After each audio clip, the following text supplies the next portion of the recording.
আজকের ম্যাচটা আর্জেন্টিনা জিতলেও আসলে ইনডাইরেক্টলিভাবে কেপ ভার্দেই ম্যাচটা জয়ী।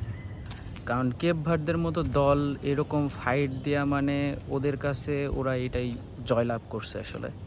কারণ আর্জেন্টিনার মতো এমন দল, বিশ্বসেরা একটা দলের সাথে এরকম পারফরমেন্স দেয়া আসলে মানে সবার পক্ষে সম্ভব না। কেপ ভার্দে যেটা করে দেখাইছে, আর এই কেপ ভার্দে আসলে এই ম্যাচটা এই পর্যন্ত নেবে এটা আসলে কেউ চিন্তা করে নাই। তারপরেও অনেক সুন্দর খেলছে, আর নতুন দল হিসেবে অনেক ভালো পারফরমেন্স করছে। আর্জেন্টিনার মতো দলকে এই আটকায় দেওয়া এটা কিন্তু মুখের কথা না।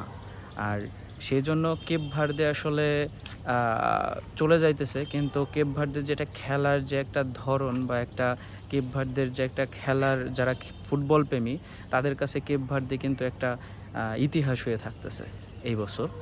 আর চলে গেলেও আর আশা করি যে এর পরের বার অবশ্যই এর থেকেও ভালো খেলা আসলে নিয়ে আসবে। আর ফুটবল প্রেমীদের তো এটাই চাওয়া। ফুটবল প্রেমী যারা আছে, কে জিতলো কে হারলো এটা কোনো কথা না, এটা কোনো ফ্যাক্ট না। মেন ফ্যাক্ট হলো খেলাটা ভালো হইতে হবে বা খেলাটা ভালো হয়, এটাই আসলে ফুটবল প্রেমীদের চাওয়া।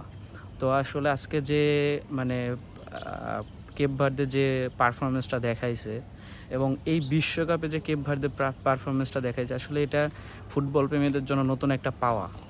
তো কে হারলো কে জিতলো এটা কোনো কথা না। শুভকামনা রইল কেপ ভার্দের জন্য, এর পরের বিশ্বকাপ অবশ্যই এর থেকেও আরও হ্যাভি টিম হয়ে উঠবে।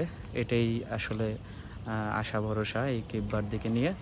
তো শুভকামনা কেপ ভার্দের জন্য।